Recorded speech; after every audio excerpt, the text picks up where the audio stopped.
5,000 million years ago, the universe exploded into existence, a mass of superheated, speeding gases. About 5,000 million years ago, some debris started to accumulate into the shape of the Earth. Ever since the first thin rocky crust had formed, internal forces have bent it, stretched and squeezed it, and heaved the rocks up. The tantrums of an active planet. These forces powered the activities of volcanoes.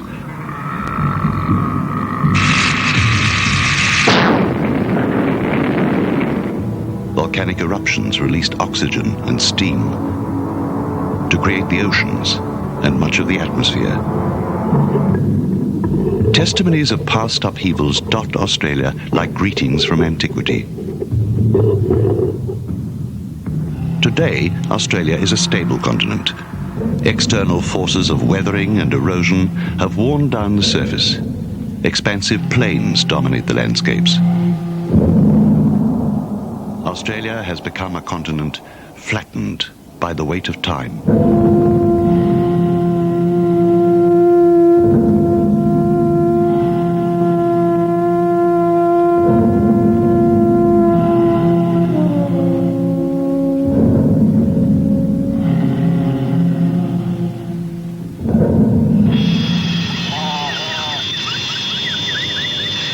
Western man arrived with the intent to reshape the land according to a European pattern.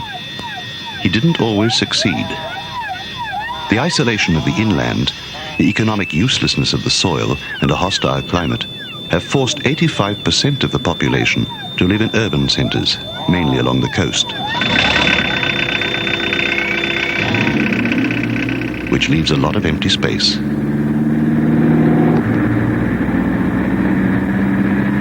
Barren country, where man plays no role. Personified, many Australian landscapes are aloof, with no attempt at pleasantries. Dry and squat, and hot, where tracks end in a heat haze. And behind it, a land where, maybe, no man has ever walked. The fascination with this land starts beyond the edge of vision. To feel the eerie presence of that huge Australian age, which has multiplied the effects of wind and weather, heat and cold, and every single drop of rain a millionfold, to create the bizarre leftovers of time. And some 3 million square kilometers of arid and uninhabited country. A characteristic landform of outback Australia is the mesa, tabletop mountains, their tops shrinking and becoming more pointed the closer they get to final destruction.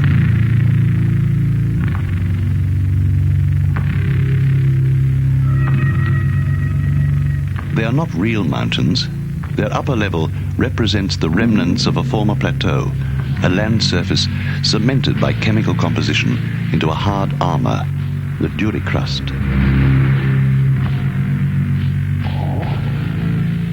This crust formed during the Tertiary period, starting some 65 million years ago. At that time, the weather over much of Australia alternated between regular winter rains and dry summers. While the rains percolated through the soil, they picked up the ions of calcium, or iron, or aluminium, and the silica. During summer, these ions moved up again by capillary action. They oxidized the closer they came to the surface and hardened into a rock-like capping, the duricrust, the Earth's self-defense against the destruction of weathering.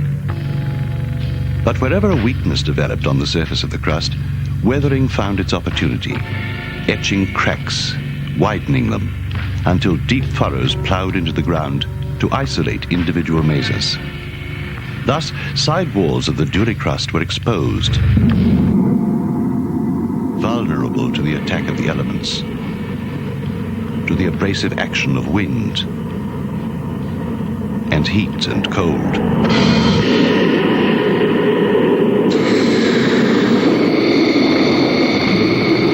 It splits the rock, shatters the surface.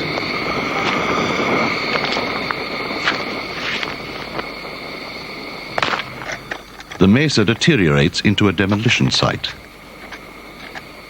Layer after layer of the crust flakes off to form the characteristic scree mantle around a mesa.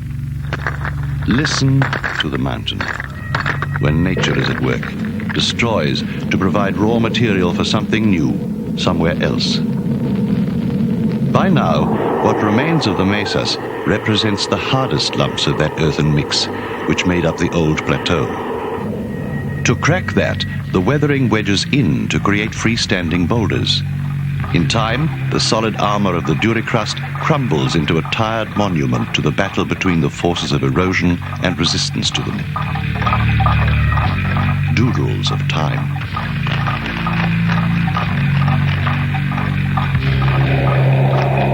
The most vulnerable part of the boulder is the area where the harder material of the crust joins the softer strata below,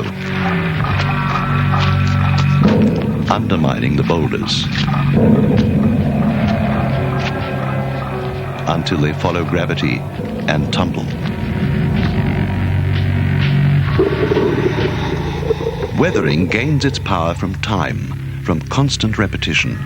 It nibbles at the rock, infects the stone, decays into rotting pulp the once hard laterite formed from iron cement, or the silcrete or calcrete, which were formed from silica cement or carbonate cement.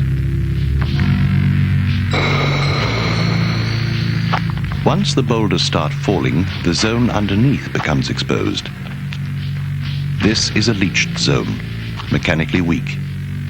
The material under the former capping can be as soft as chalk, easily carried away by rain.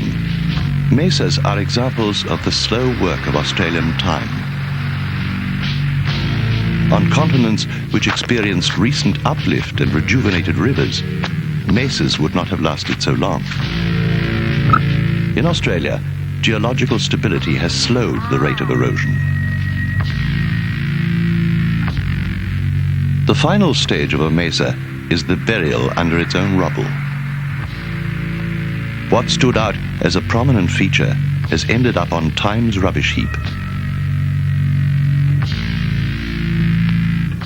A smooth hillock of fragments of the Duricrust.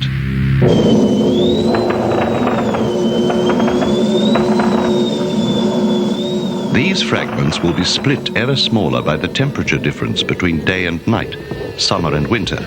In the outback, frost during a winter night is not uncommon. A nearby river might transport the stones and gravel to new locations. Outback rivers act as powerful chutes to move debris. Hard to believe when seen in the dry. Most of the time, they are without any water. But driftwood caught high up in surrounding trees indicates the raging torrent such dry riverbeds can change into. The arid part of Australia lies between the casual leftovers of the northern monsoonal rains in summer and winter rains from the Antarctic. Rain is a freak accident to interrupt a continuous drought which bakes the ground rock hard. But when the rain comes, it might be devastating. Break the banks of rivers which aren't used to water. Tear away vegetation.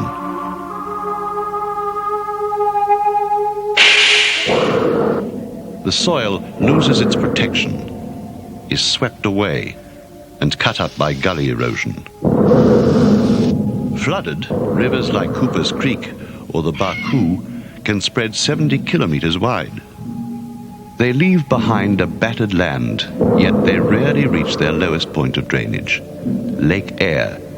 Usually the floods quickly evaporate and vanish in the sand.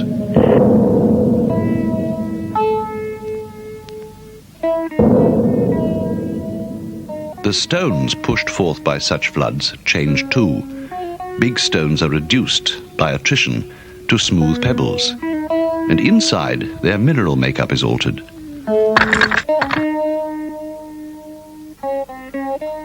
After the wet, the evaporating moisture carries the iron content of the stone towards the surface, where it oxidizes through contact with air. The fickleness of rain makes the outback an unpredictable country. Should the rain stay away for too long, nature might decide to take a cast to preserve one moment in geological history, like a snapshot, and change it into stone. This happened in the Mutwinji Ranges, an uplift of ancient sand beds.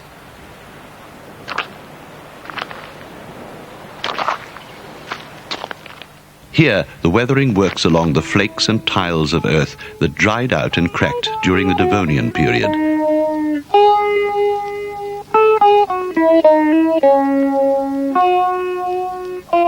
350 million years ago.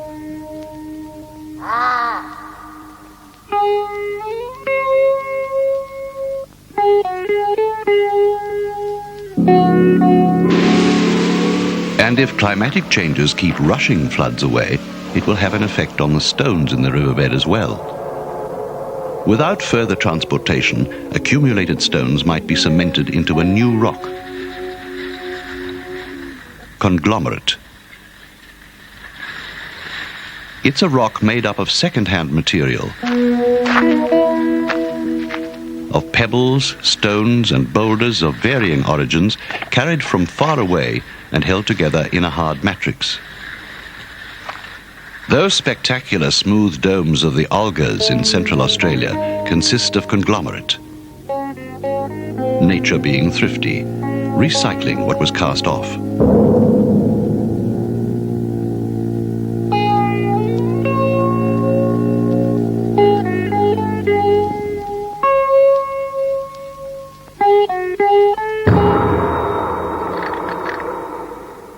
But mesas whose shattered debris were not carried by a river might end up like this, a gibber plain, here a young one which is just starting to spread.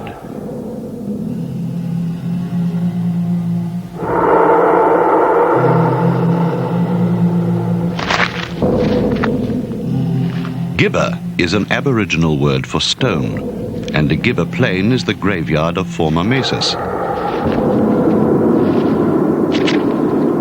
Their broken-down material remained in situ, was not moved from its original site. Fines, like sand, were washed out and blown away. The hillock flattened to plain level.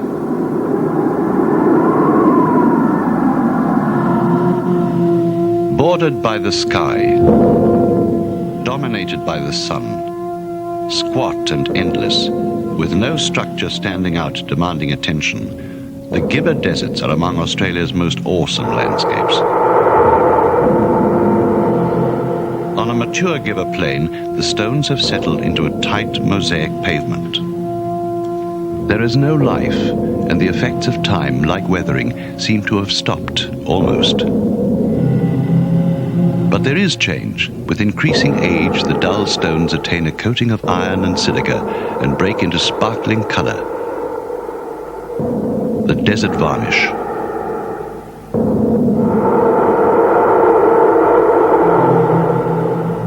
With a dune of the Simpson Desert in the background, the winds are laden with sand. They give the stones a blinding polish.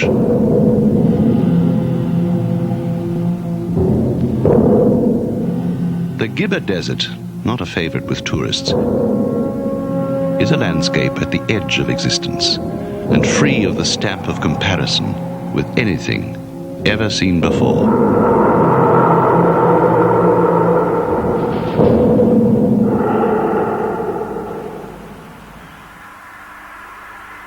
The Simpson Desert is not a desert in the conventional sense of a vast expanse of loose sand. Such deserts do not exist in Australia. The Simpson is a network of dunes. Most dunes support some vegetation and reach heights of up to 30 meters. The Simpson is a geologically young area. Around 20,000 years ago, increasing aridity stunted plant growth and made sand available. The sand was picked up by the winds and over 10,000 years heaped into dunes.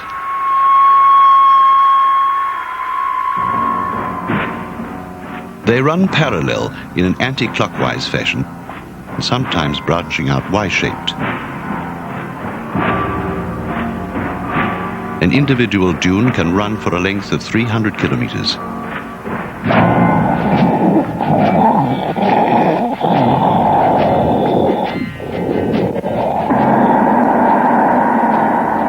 The Simpson is famous for its colors and the starkness of its geometrical shapes.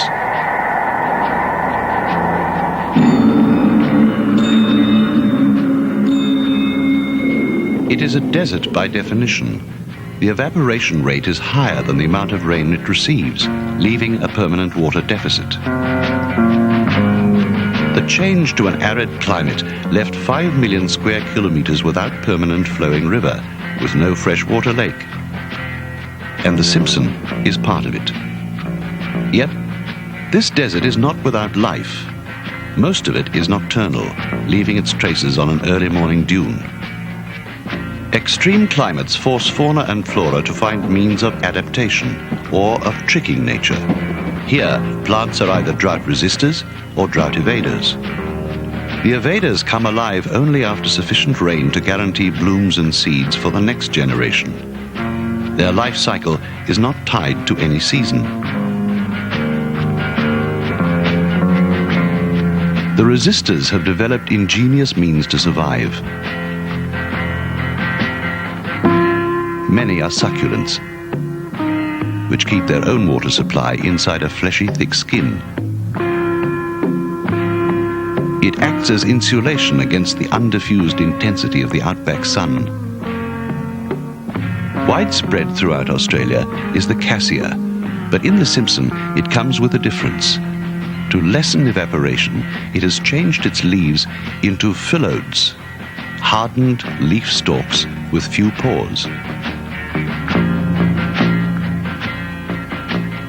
The regal birdflower, a member of the pea family, has developed, as shield against the sun, a protective armor of fine hairs and a grey waxy skin. And it angles the sides of its leaves to reduce the area facing the sun. It needs to. The plant occupies the toughest spots. It grows only in unconsolidated sand on the crest of dunes, where it is in the most exposed situation.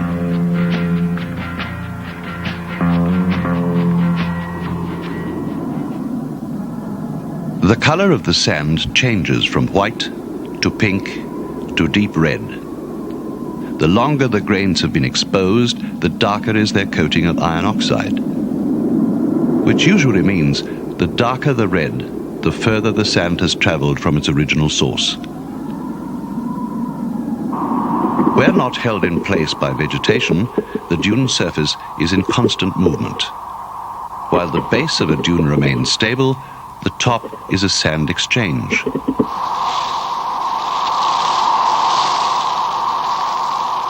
The Simpson Desert is a landscape shaped by wind. Mostly anchored to the ground by clay cores, the dunes are a veneer hiding a plain of much older age underneath.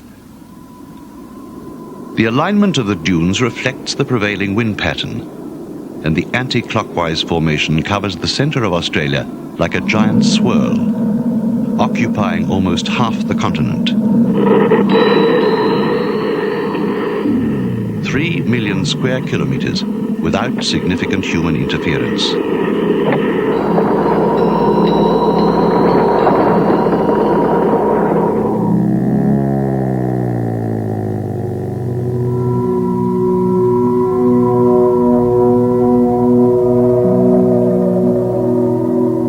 There are many places in Australia, arid, lonely, flat.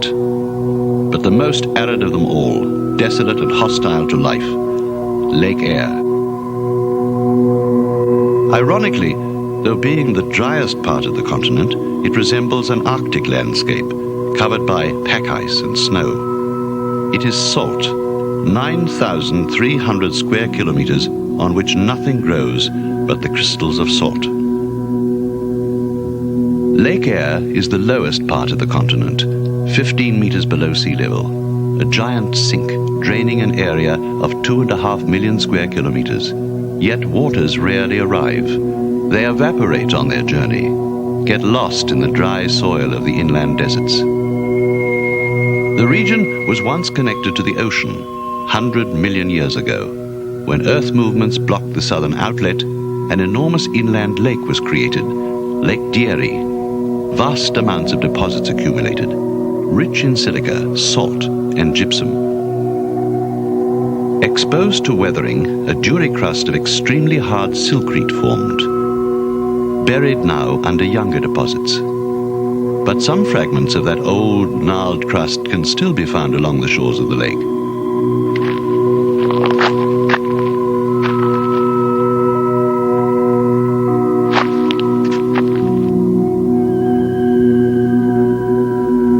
Lake Eyre continues to sink. The cliffs on its side suggest that the lake sank due to faults. These cliffs are littered with gypsum deposits like big chunks of glass.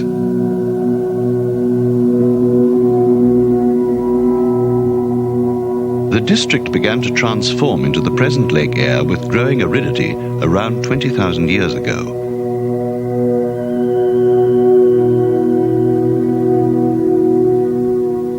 Today's salt cover, at its thickest not quite half a meter, consists largely of rock salt.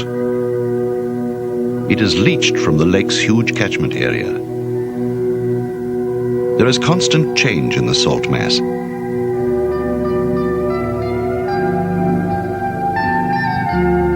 Which reacts to any trace of moisture, dissolves, recrystallizes, creates new forms. As is the case with many geometrical landscapes, there is a strong sense of design about Lake Eyre, which extends into close-ups. The crystals grow into unusual patterns. Over a large field, they will display only one distinct shape, like pellets. Then they change abruptly into another arrangement, like furrows.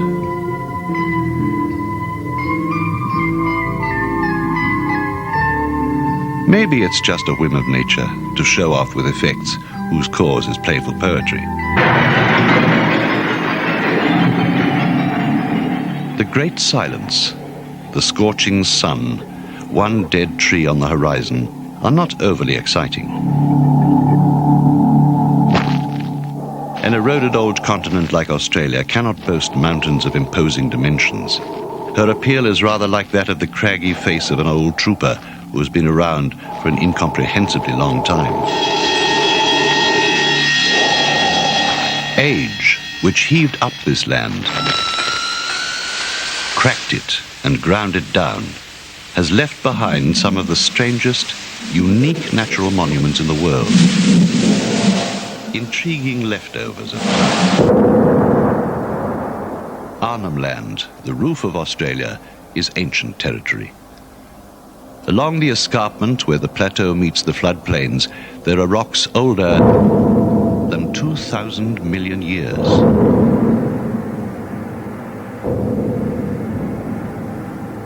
That long, long time has sculpted the stone into fantasies of form, guardians of an era when single-cell organisms were the only kind of life.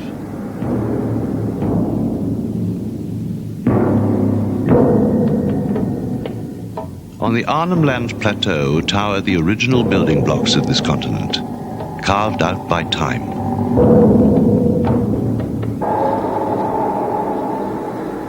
But further west, in the northern part of Western Australia, there is one place, extraordinary, different from any. Until recently, the Hamersley Ranges were known for their rich iron ore deposits. But now scientists have discovered a secret reaching back to the very beginning of our Earth.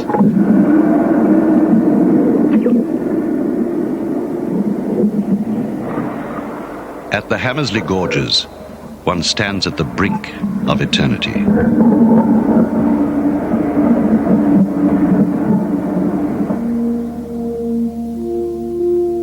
The iron was laid down biologically by one of the first forms of life, blue-green algae.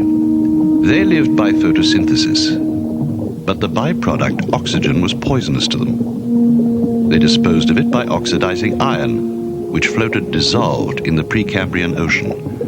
layers of iron oxide settled on the sea floor to be compacted into rock, the colorful banded iron formations of today. The result of one of the first tricks on Earth that very early form of life had figured out in order to survive 2 billion years ago.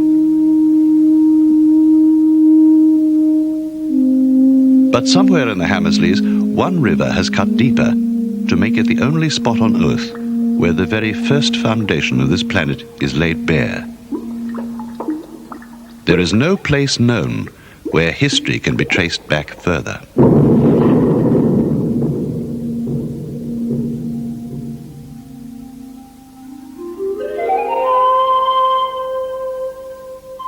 $5,000 million years ago, out of the primordial chaos, material accumulated, began to organize itself into planet Earth.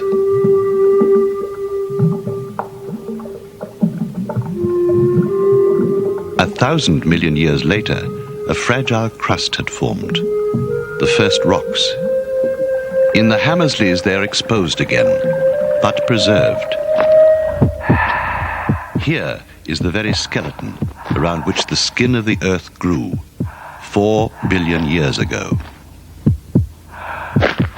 Age has made Australia a giant geological antique shop, leaving behind, among its rubble, leftovers from a time when time on this Earth began.